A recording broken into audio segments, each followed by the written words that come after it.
T'as entendu David Beckham quand il parle? C'est le bruit d'un puni sur un sac d'hélium. Tu crois que Ryan Reynolds en est arrivé là grâce à ses prouesses de comédien?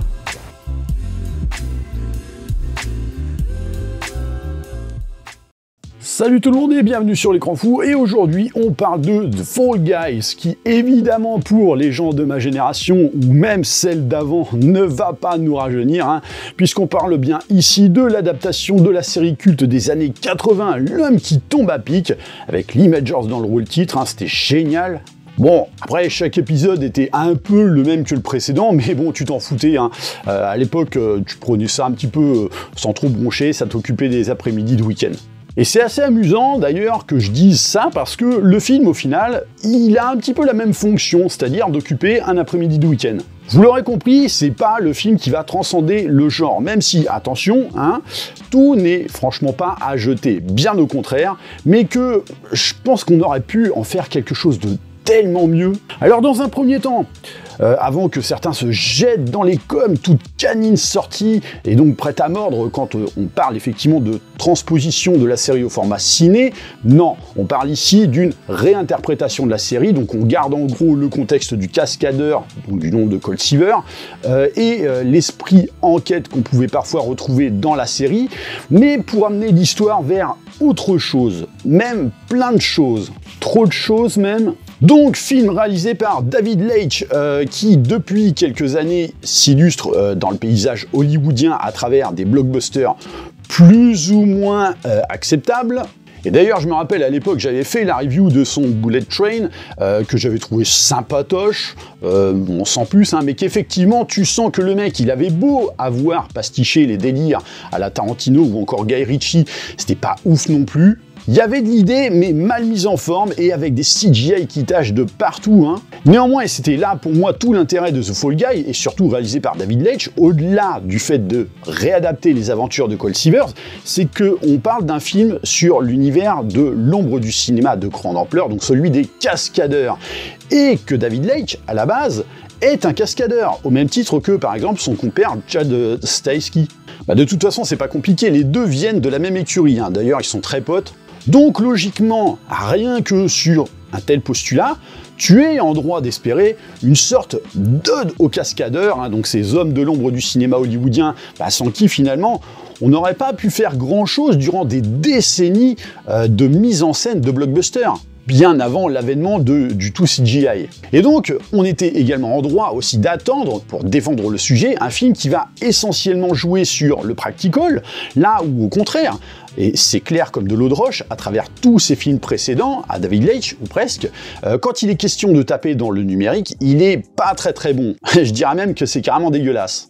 Et en cela, on peut pas dire que le film de Fall Guy ait raté le coche, parce que c'est un condensé de spectacles généreux qui use du contexte professionnel du cascadeur pour nourrir son intrigue, et franchement c'est sympa, il y a vraiment des scènes plutôt cool, même si, faut bien le reconnaître, avoir été au cœur de l'action en tant que cascadeur dans ton précédent métier, ça t'offre pas automatiquement l'étiquette de bon réalisateur. Parce que oui, c'est généreux en divertissement, mais ça ne transcendra jamais son propos visuel par manque de notion extérieure du réalisateur en ce qui concerne par exemple le cadrage ou encore le déplacement de caméra, et j'en passe. Et je dis ça de lui, mais j'en dirais tout autant de Chad Stahelski, et notamment à travers ses John Wick. Avoir un beau décor, une belle photo et faire de belles cascades ou chorégraphies, si tu sais pas te servir de l'œil de ta caméra pour capter au mieux l'instant et son effet, si t'as pas cette fibre en toi,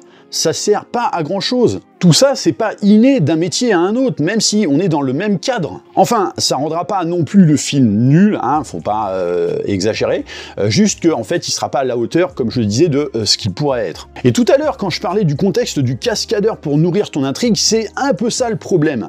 L'intrigue, qui au demeurant est simple, mais tu peux faire simple et efficace à la fois. Là, c'est pas le problème. Non, le problème, c'est que cette intrigue se perd parce que le film veut être trop de choses à la fois. Et au final, en fait, il galère tellement à savoir sur quel pied danser que littéralement, il se tord la cheville. Ça veut donc jouer à la fois l'action, le côté enquête, donc avec des petits soupçons de complot, la romance, l'humour et j'en passe, au point que c'est un peu brouillon et que, en fait, ça peine à doser et à assurer le mélange ou voire les transitions entre chaque genre. Et ça, malheureusement, je dirais que c'est un problème lié au scénario. Et j'ai envie de dire, quand tu sais que c'est Drew Pearce qui l'a écrit, tu comprends un petit peu. Oui, parce que Drew Pearce, en fait, c'est le mec qui a écrit Iron Man 3, Hotel Artemis, Fast and Furious, Hobbs & Shaw, donc que des films qui ont voulu être trop de choses à la fois, mais que ça manquait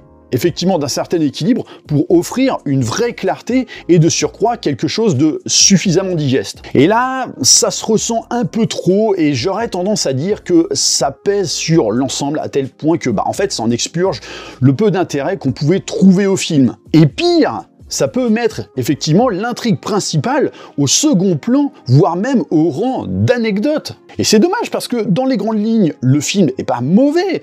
Voilà, comme je disais, tu te fais pas chier, l'humour match pas trop mal, enfin bon, en tout cas, sur moi ça a plutôt fonctionné, même si ça a tendance des fois à étouffer les contextes.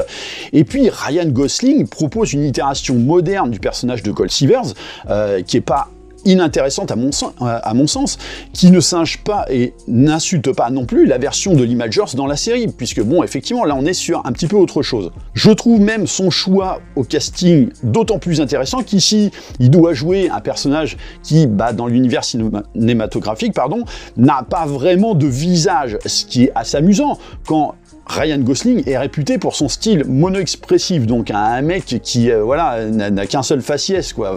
C'est pas dingue pour un acteur. Chose qui d'ailleurs lui a souvent valu un manque d'adhésion du public qui le caractérise un petit peu de fade, mais...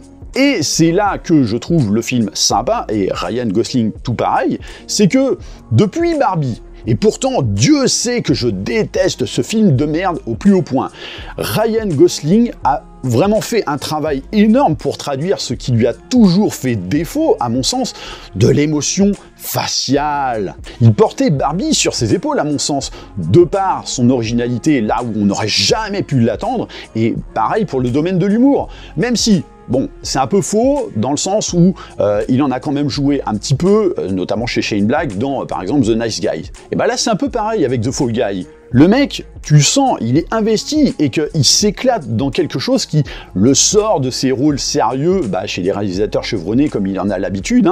T'as même presque cette impression d'une envie d'être le nouveau visage de Colt Seavers, voire même d'être le visage d'un nouveau héros de cinéma comme beaucoup d'acteurs aujourd'hui, quoi. Et c'est d'autant plus dommage que cet effort de Ryan Gosling est, à mon sens, un peu écrasé par Emily Blunt, qui m'a hélas pas beaucoup séduit dans ce film-là, alors que pourtant je l'adore, sachant que le film tourne un peu autour de leur duo, et moi malheureusement Emily Blunt dans ce film-là je l'ai trouvé caricatural, et du coup le pseudo coquinage, j'y ai pas beaucoup cru, ou du moins j'en ai pas été trop convaincu. D'ailleurs, c'est assez amusant parce que le personnage de Jodie Moreno, qu'elle campe, est un petit peu une sorte d'analogie de ce qu'est David Leitch, c'est-à-dire quelqu'un qui est passé de petite personne rattachée au monde du cinoche à carrément statut de réalisateur. Donc bon, c'est bien dommage parce que le film aurait pu être tellement fou à mon sens, voire même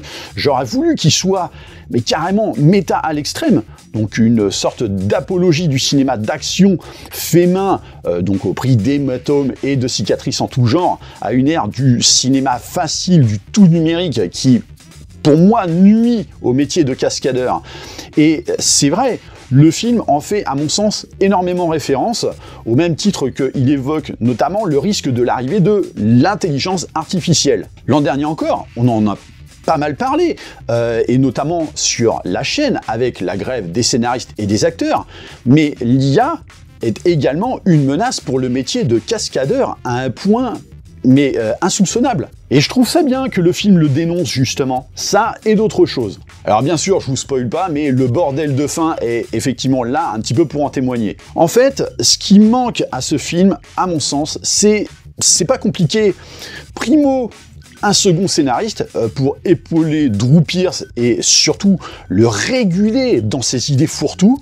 Et deuxièmement, alors, tu gardes David Leitch aux commandes pour qu'il apporte sa vision du métier de cascadeur sur un film qui traite justement de ce sujet-là, mais en co-réalisation avec un mec qui a le talent pour mettre ça en forme. Comme par exemple, alors bon, je vais pas citer Michael Bay comme beaucoup pourraient le faire, parce que là, effectivement, on tape dans le summum du faiseur d'action, mais ne serait-ce que, par exemple, je sais pas moi, un Joey Carnahan ou même Doug Liman, si on fait abstraction, bien sûr, de son dernier Roadhouse, et en fait, je pense que le film entrerait dans une toute autre sphère que celle du divertissement honorable que tu regardes comme, comme ça, hein, par simple distraction audiovisuelle sympatoche. Donc voilà ce que j'avais à dire par rapport à ce film. Voilà, ça bouche un trou, c'est sympa, mais ce sera vite oubliable, malheureusement, un petit peu comme Bullet Train.